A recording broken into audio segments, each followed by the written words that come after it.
Here's my plan to stop the chemical, physical, and emotional mutilation of our youth.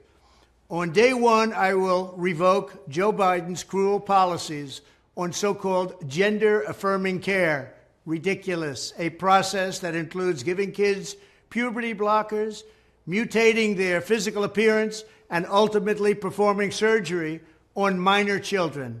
Can you believe this? Madam Deputy Speaker, the issue I bring to the House today needs a bill, the very necessity of which is both grotesque and revealing of an absurdity.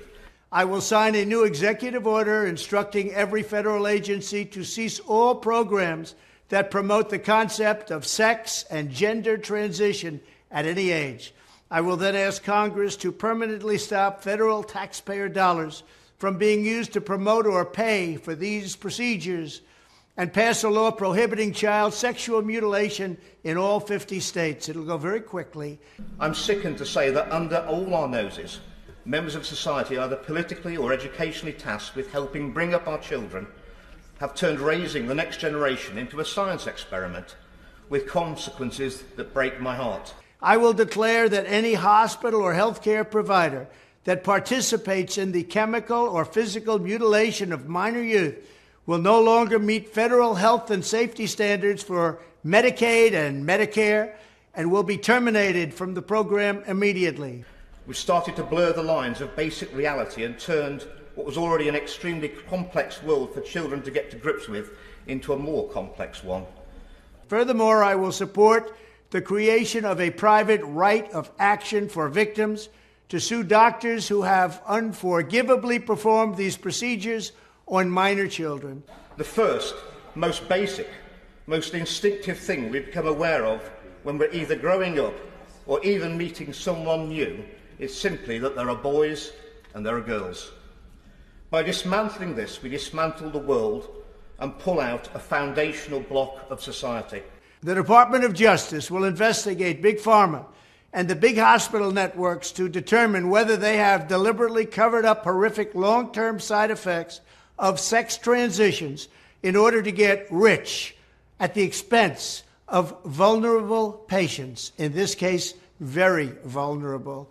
We have a duty to safeguard our children and preserve their innocence, protect them from the complexities of adult life until they reach an appropriate age where they are mature enough to engage with topics and fully understand them.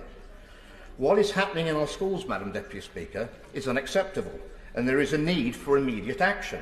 We will also investigate whether Big Pharma or others have illegally marketed hormones and puberty blockers which are in no way licensed or approved for this use. The bill I propose today will prop up existing legislation aimed at protecting our children and put an end to this dark chapter. My Department of Education will inform states and school districts that if any teacher or school official suggests to a child that they could be trapped in the wrong body, they will be faced with severe consequences, including potential civil rights violations for sex discrimination and the elimination of federal funding. Social transition in children will be forbidden. The promotion of social transitioning and the discussion of social transitioning practices will be prohibited from appearing on any aspect of a school curriculum. Local authorities, governing bodies or head teachers shall immediately inform parents or carers of any child that indicates intent to socially transition or who has commenced the process of socially transitioning. As part of our new credentialing body for teachers, we will promote positive education about the nuclear family, the roles of mothers and fathers, and celebrating rather than erasing the things that make men and women different and unique. The bill will uphold and reinforce the provisions laid out in the Education Act of 1996 and will forbid the promotion of gender identity. Where gender identity is taught, it will be taught alongside opposing views to allow for a fair presentation of political beliefs. I will ask Congress to pass a bill establishing that the only genders recognized by the United States government are male and female, and they are assigned at birth. Madam Deputy Speaker, our children are not guinea pigs. It's high time this House took charge and stopped allowing ideologies passed down from mad scientists which treat them as such.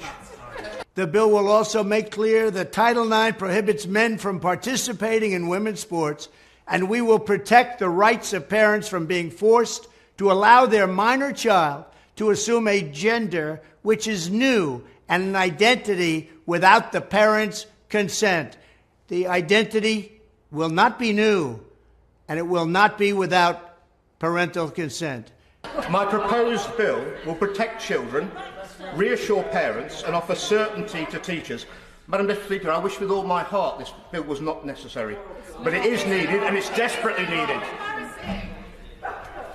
No serious country should be telling its children that they were born with the wrong gender, a concept that was never heard of in all of human history. Nobody's ever heard of this, what's happening today. It was all when the radical left invented it just a few years ago. Under my leadership, this madness will end. Thank you very much.